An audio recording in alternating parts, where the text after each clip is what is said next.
नमस्कार मेरे प्यारे बंधु, आप सभी लोगों को ग्लोबल ऑनलाइन क्लास की यूट्यूब मंच पर पुनः एक बार बहुत बहुत स्वागत है। आइए यहाँ पर समझते हैं कि क्लास 10th और क्लास 12th का जो आपका व्याकरण का जो सबसे मजेदार जो टॉपिक है ना, संज्ञा, उसके बारे में यहाँ पर हम लोग समझेंगे कि संज्ञा क्या होता है तथा कितने प्रकार का होता है। सबसे पहले यहाँ पर हम लोग ध्यान देंगे, ऊपर में आपको संज्ञा लिखा गया है और उसके नीचे यहाँ पर उसका परिभाषा लिखा गया है और उसके प्रकार को नीचे लिखा गया है। सबसे पहले संज्ञा के हम लोग परिभाषा को जानेंगे, यानी संज्ञा किसे कहते हैं। तो लिखा गया है कि किसी व्यक्ति, वस्तु, स्थान आदि नाम को संज्ञा कहते हैं। व्यक्ति कहने का मतलब कोई ना कोई आपको व्यक्ति का नाम होना चाहिए। वस्तु कहने का मतलब कोई ना कोई आपको वस्तु का नाम होना चाहिए। स्थान कहने का मतलब कोई ना कोई आपको जगह का नाम होना चाहिए। व्यक्ति कह रहे हैं, इसके मतलब मान लीजिए राम है, यानी राम क्या है, आपका एक व्यक्ति है, तो राम भी हो सकता है। वस्तु जैसे ये मार्कर है, पेन है, ये क्या है, आपका एक वस्तु है। स्थान कहने का मतलब आपको दिल्ली हुआ, पटना हुआ, ये क्या हुआ, आपका स्थान हुआ। तो कोई भी व्यक्ति का नाम हो, वस्तु का नाम हो या स्थान का नाम हो, वो दुनिया के कहीं का भी नाम हो, सब का सब आपको संज्ञा कहलाता है। संज्ञा जो होता है आपको, संज्ञा आपको 5 प्रकार का होता है। संज्ञा कितने प्रकार का होता है? संज्ञा आपको 5 प्रकार का होता है। पहला नंबर में जो आपका संज्ञा होता है उसका नाम आपको व्यक्तिवाचक संज्ञा होता है। दूसरा नंबर में जो संज्ञा होता है उसका नाम जातिवाचक होता है। तीसरा नंबर में जो संज्ञा होता है उसका नाम भाववाचक होता है। चौथा नंबर में जो संज्ञा आता है उसका नाम समूहवाचक होता है। और 5 नंबर पर जो आता है उसका नाम आपको द्रव्यवाचक होता है। तो संज्ञा किसे कहते हैं? तो किसी व्यक्ति, वस्तु, स्थान इत्यादि नाम को संज्ञा कहते हैं। संज्ञा जो होता है वो आपको 5 प्रकार का होता है। 5 प्रकार यहाँ पर लिखा गया है, एक एक करके 5 को हम लोग समझते हैं। सबसे पहले ध्यान दीजिए, व्यक्तिवाचक संज्ञा क्या है। तो वैसी संज्ञा जिसमें किसी खास व्यक्ति, वस्तु, स्थान आदि का बोध हो, उसे व्यक्तिवाचक संज्ञा कहते हैं। वैसी संज्ञा जिसमें किसी खास व्यक्ति का बोध हो, वस्तु का बोध हो या स्थान का बोध हो, वो सब का सब आपका व्यक्तिवाचक संज्ञा कहलाता है। यानी पर्सनली एक के बारे में जब बात किया जाए उसे आपको व्यक्तिवाचक कहा जाता है। जैसे यहाँ पर लिखा गया एग्जाम्पल में रानी, तो सुनिए, रानी क्या है? रानी एक लड़की का नाम है। तो रानी तो लड़की का नाम है, तो क्या सारे लड़की के बारे में बात कर रहे हैं? नहीं, केवल और केवल हम रानी लड़की के बारे में बात कर रहे हैं। तो यानी जब पूरे जाति के बारे में बात ना करके सिर्फ एक के बारे में बात किया जाए, वही आपको व्यक्तिगत होता है, यानी पर्सनली होता है। तो रानी क्या है? रानी एक लड़की है, तो सारे लड़की के बारे में तो बात नहीं कर रहे हैं, केवल और केवल रानी के बारे में बात कर रहे हैं। उसके आगे है आपका अमन। तो अमन क्या है? आपका एक लड़का का नाम है, तो सारे लड़का के तो बारे में बात नहीं किया गया, केवल और केवल आपको अमन के बारे में बात किया गया। उसी तरीका से आगे आपको गंगा दिया है। तो गंगा क्या है? आपको एक नदी है, तो सारे नदी के तो बारे में बात नहीं किया गया, केवल और केवल आपको एक गंगा नदी के बारे में बात किया गया। उसी तरीका से आगे आपको एक पटना दिया है। तो पटना क्या है? आपको एक शहर है, जबकि सारे शहर के बारे में तो बात नहीं कर रहे हैं, केवल और केवल हम किसके बारे में बात कर रहे हैं? आपको एक पटना के बारे में बात कर रहे हैं। यानी जब पूरे के बारे में बात न करके केवल एक के बारे में बात किया जाए, उसे आपको व्यक्तिवाचक संज्ञा कहते हैं। 2 नंबर पर आता है आपको जातिवाचक संज्ञा। तो वैसी संज्ञा जिसमें एक जाति का बोध हो, यानी एक पूरे जाति का बोध हो, उसे जातिवाचक संज्ञा कहते हैं। जैसे लड़की, अगर लड़की का नाम लीजिएगा यानी पूरे लड़की का नाम आ जाएगा। जैसे लड़का, यानी लड़का बोलिएगा तो पूरे लड़का जाति का बोध हो जाएगा। उसी तरीका से नदी, तो नदी कहिएगा तो उसमें सारा दुनिया का नदी का बोध हो जाएगा। उसी तरीका से अगर शहर कहिएगा तो दुनिया के जितना भी शहर है सब का सब इसमें शहर आ जाएगा।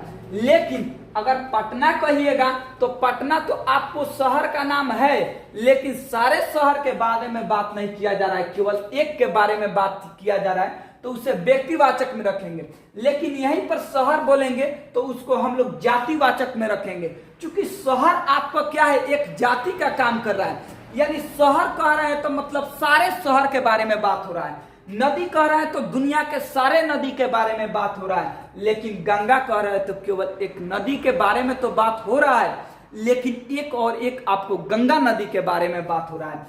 उसी तरह तो समझ लीजिए, तो जिसमें एक के बारे में बात हो तो समझिए व्यक्तिवाचक होता है, और जो उसके पूरे जाति के बारे में बात हो उसे आपको जातिवाचक होता है। अगला है आपको 3 नंबर पर भाववाचक संज्ञा किसे कहते हैं। वैसी संज्ञा जिसमें भाव गुण दशा का बोध हो, यानी भाव का गुण हो, दशा का हो, या आपका स्वभाव का आपका बोध करावे, वो सबका सब आपको भाववाचक संज्ञा में जाता है।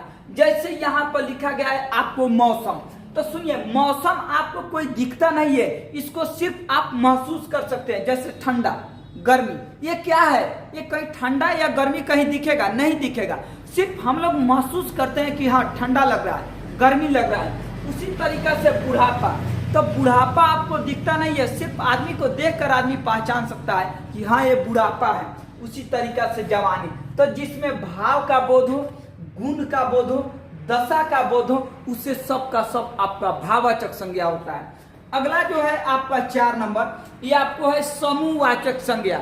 समूहवाचक संज्ञा किसे कहते हैं। वैसी संज्ञा जिसमें एक समूह का बोध हो उसे समूहवाचक संज्ञा कहते हैं। जैसे भी यहाँ पर लिखा गया है आपको सेना, तो सेना कहते हैं अगर कोई भी आर्मी का जवान जाता है तो सेना कहने का मतलब पूरे एक सेना का टुकड़ी होता है, एक आदमी से तो सेना नहीं कहलाएगा।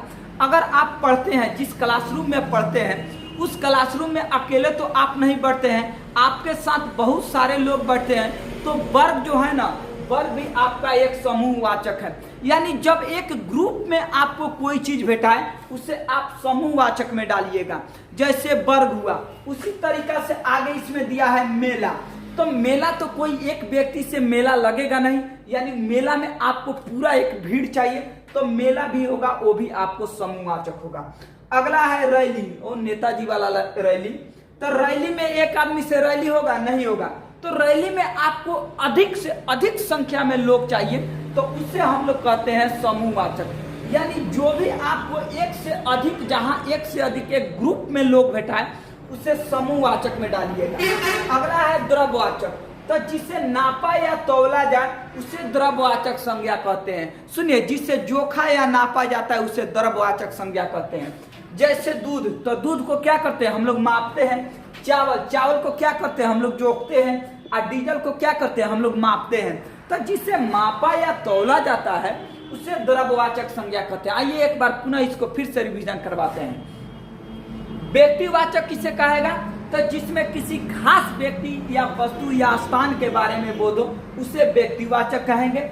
जैसे में रानी, तो रानी तो लड़की है, लेकिन सारे लड़की के बारे में बात नहीं कर रहे, केवल एक रानी के बारे में बात कर रहे हैं। अमन, तो सारे लड़का के बारे में बात नहीं हो रहा, केवल एक अमन लड़का के बारे में बात हो रहा है। उसी तरीका से गंगा, तो सारे नदी के बारे में बात नहीं हो रहा है, केवल और केवल एक गंगा नदी के बारे में बात हो रहा है। उसी तरीका से पटना, तो पटना तो शहर है, लेकिन सारे शहर के बारे में बात नहीं कर रहे हैं, केवल और केवल एक पटना के बारे में बात कर रहे हैं। उसी तरीका से है 2 नंबर में जातिवाचक, तो वैसी संज्ञा जिसमें एक पूरे जाति का बोध हो उसे जातिवाचक संज्ञा।